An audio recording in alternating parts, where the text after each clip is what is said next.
muraho neza yambi cyane bakunzi banjye, aho muri hose hagiye hatandukanye, yaba abari mu Rwanda, mu Burundi, muri Congo, mu bihugu byose bigiye bitandukanye, mubashe kumva ururimi mvuga, mwumve ko mbayambiriye yambi cyane, nizere ko mumeze neza.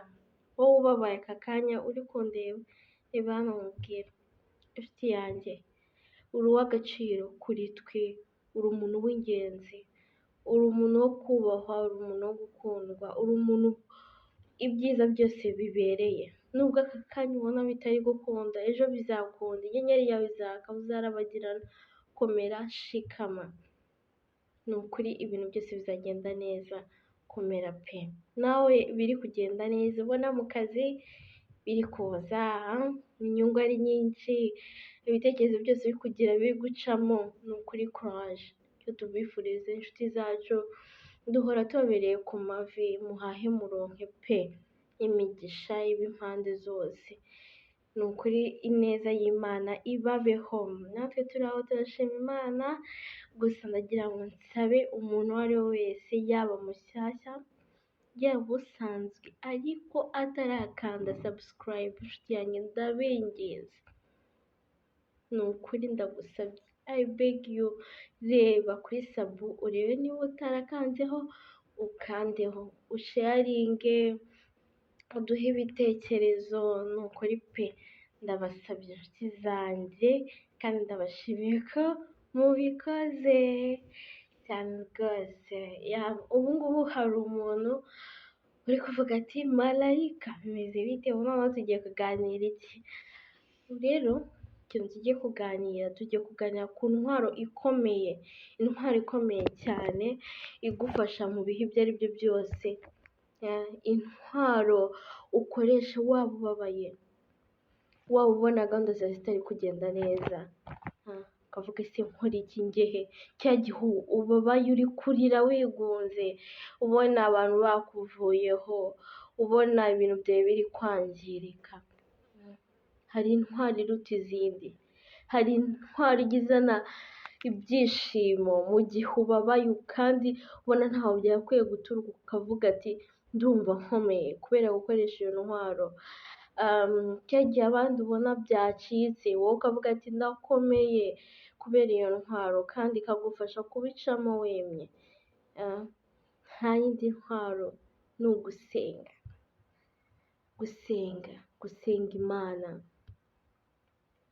Intwaro ni Imana yacu, idini waba usengamo iryo ari ryo ryose, nzi ko habaho Imana imwe rukumbi duhuriyeho, waba uri umudive, uri umurokore, uri umuyisilamu, uri umugatolike, dusenga Imana imwe. Buri wese ajye yubaha idini buri mugenzi we asengeramo, kuko Imana yacu ni imwe kandi ibera hose icyarimwe, kandi iratwumva. Niyo nshuti zanjye, hari igihe ugeramo ukiheba, ukabona uri wenyine, ukavuga ati njye nta muntu nzi, nta muntu undebamo, ese Imana yanjye waranyibagiwe? Imana ntabwo yakwibagiwe. Twe nk'abantu hari ibihe tugeramo bikaturenga, nyamara hari itureberera, hari ibindi bibi byagakwiye kuba byakugeraho bikakwangiza birenze, ariko Uwiteka akavuga ati mwana wanjye, ibi ngibi urimo wabasha kubirwana ukabivamo. Tujye twibuka gusenga, tujye twibuka guhamagara Imana, Imana izaguha ibyishimo. Ijwi ry'Imana riba ryiza, riraryoha, ushobora kubivuga ati marayika buriya uri mu biki? Umuntu rero, hari abantu bakunda gusenga n'abantu bavuga ati yandemye iranzi, nta mpamvu yo kubitindaho, oya nshuti yanjye. Cyangwa ugasanga umuntu aravuga ati ibintu byose nirirwa nkora, ibi binakoze ntabwo Imana yanyumva, ni ugutigita. Niba uzi ko wakoze ikintu kibi, ndakubwiza ukuri, n'ijambo ry'Imana rirabivuga, Imana yanga icyaha ariko ntabwo yanga umunyabyaha. Wowe ite kuvuga ngo iki kintu ndakiretse ngiye gusatira iki kintu ngiye kukireka, niba nubaho gusenga iki kintu kugikora bintandukanye n'Imana yanjye, aka kanya wenda nkayibabaza, reka nkireke. Ese ujye wibaza impamvu uriho, hari abandi batambutse, n'ubuntu Imana itugirira, Imana idukunda twayibabaje, idukunda twayirenganije. Ni umubyeyi, ni umubyeyi wihangana, ni umubyeyi uvuga ngo umwana wanjye niba akoze iki ejo buriya azakireka, ntukicireho iteka, ujye wibuka kuyambaza. Irakumva, ireba umutima umenetse. Imana ireba umutima umenetse. Niba ntago yo ibeshywa, ntago Imana irya ruswa, yo ntago wayikura. Imana ntago ikura ikavuga ati Imana ndayireba neza, ndayisekera neza, irangurira akantu. Ireba mu mutima, ireba aho twebwe tutabasha kubona, ireba no muri bya bihe bikomeye bivuga ati umwana wanjye bimeze gutya. Rero kuyiza imbere ntabwo uyibeshya, uyibwiza ukuri, kuko ibintu byose ibibizi ibibibona. Uvuga ati Mana mbabarira, Mana abana nanjye, nujya kugenda uvuga ati Mana mba hafi. Imana irumva. Mureke two kubaho nk'abantu turi mu isi twiremeye, twiragira tukicyura. Tumenye ko hari uwaturemye, hari umurengezi wacu, hari umuntu utwitayeho, kandi akeneye ko ubaho neza.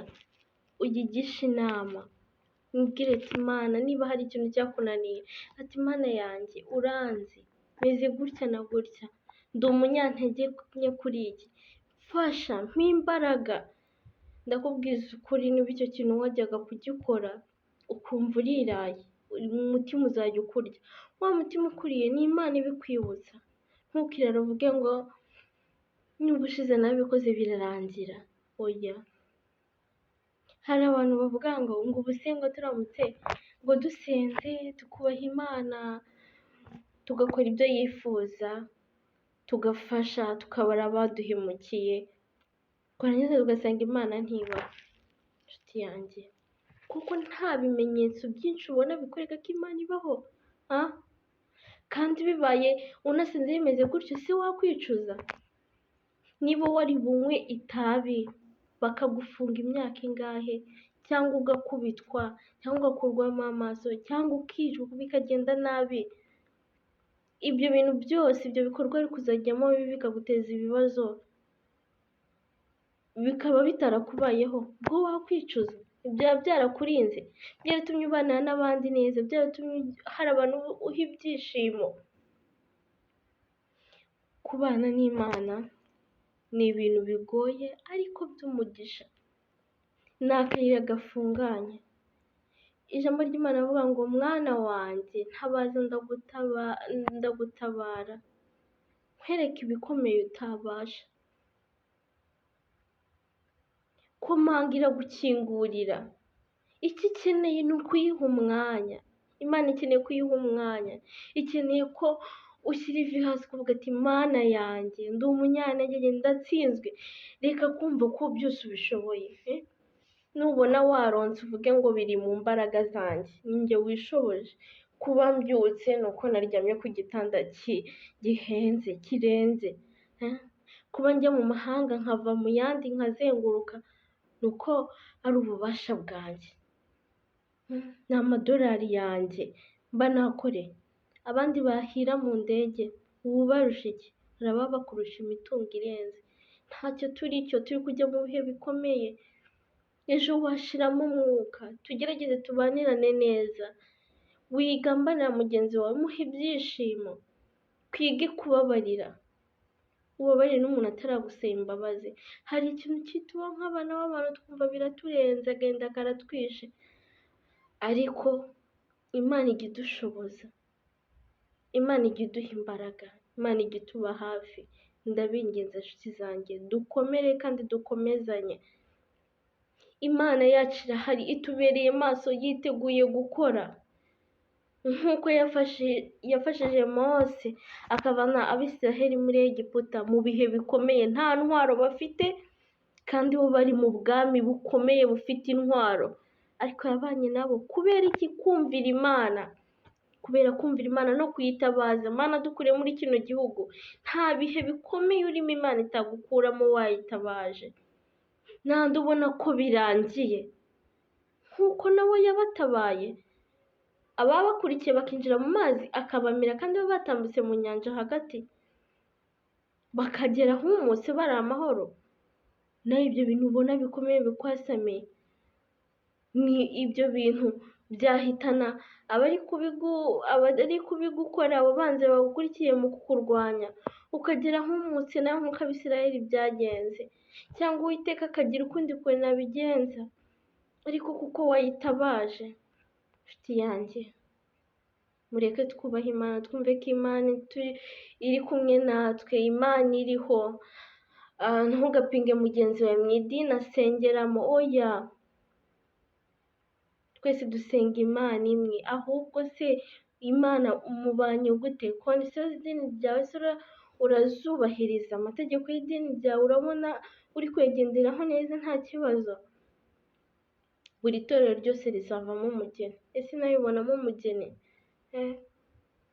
Imana iragukunda, Imana ikwitayeho, Imana irakurwanirira, ya Mana ikurindiye umuryango wawe, ya Mana ikurinze nta muryango ufite, ya Mana ikugaburira ubona byanze ukabona urariye, ya Mana ikugaburira ubona ubifite ukabona ntibyangiritse ntibihiye. Utashye mu modoka imwe ejo ugiye mu yindi, ejo ugiye mu yindi, ntayihiye. Imana ikurinda, nta mpanuka ukoze, ni Imana ikurinda. Ibibazo byose uciyemo ujye umenya kuvuga ati Imana niba wabyemeye unshoboze kubicamo. Ubuzima bwacu ntabwo tuzabubwerekeza, gusa tujye duharanira kuzagira iherezo ryiza, kuzajya mu ijuru, kuba tutasiga inkuru mbi imusozi. Erega no gusiga inkuru mbi imusozi n'abawe uba ubasize nabi, ubasizeho amateka mabi, yaba urubyaro rwawe, ese uruzagukomokaho, ese abo muri kumwe muri famiye. Hari abantu bataba bafite abantu runaka b'inshingano zabo bakavuga ati reka mbeho nk'uzapfa ejo, ntacyo bintwaye. Oya, mureke dufatanye, mureke tubane hafi, mureke tugirane inama. Uwiteka azatuba hafi, Uwiteka azadukomeza, sibyo? Uva mu byo wari urimo, uva mu ngeso mbi, umva ko Uwiteka akureba, umva ko Uwiteka agukunda, uharanire ibyiza muri kano kanya. Wumve ko utari wenyine, wibuke ko guhamagara Imana yo mu ijuru iba iri kumwe nawe, kandi ibi byose ibigushoboza ukabicamo amahoro. Komera ushikame, umva ko wakuremye akwitayeho, ntakagire ikigukanga. Imana yakuremye irahari, wowe ntiyari kukurema. Yaba yarakuremye aba yarahise agukura mu mwuka igihe umukosereza. Umva ko ha agaciro urukundo Imana igukunda, uce bugufi, uyiramye uyihimbaze, nayo izagukorera ibyiza, nayo izakubashisha muri bya bihe utatekerezaga. Twongezanye imbaraga, twongezanye ubushobozi, kujya dusunikane tuzabone tugeze ahera twese tumeze neza. Mugenzi wawe atanye, gira uko umukebura, Uwiteka azabiguhera umugisha. Ni ukuri, kandi ibintu byose iyo uri mu Mana bigenda neza, iyo ufite connection n'ijuru bigenda neza. Ndagusabye kebuka, umva ko hari ukwitayeho, umube hafi, umugire inshuti nziza, ko ni inshuti idahemuka, ni inshuti itarenganya. Kandi ni ukuri, igihe uzaba wabishyize mu bikorwa uzambwira ati byangiriye umumaro. Inshuti zanjye, mureke turusheho gushyiraho imbaraga, dusengana umwete, kuko tutazi umunsi n'igihe tuzavira mu mubiri. Ndabakunda cyane, kandi mpora mbifuriza ibyiza, iby'agaciro, nibyo mba nshaka kubabwira, bifite aho bizatujyana. Ni ukuri, haranira ibyishimo, haranira amahoro, ubikura ku Mana, kandi ni ibyishimo bidasaza, biramba, kandi usigira n'abawe bikababera akabando k'iminsi. Inshuti zanjye, murakoze cyane, turi kumwe nawe utaha. Cyawe, ujye muri comment utubwire wowe ubyumva ute kujya imbere y'Imana, cyangwa ntabwo ubyiyumvisha wumva ko Imana idahari. Jya muri comment utubwire. Cyawe.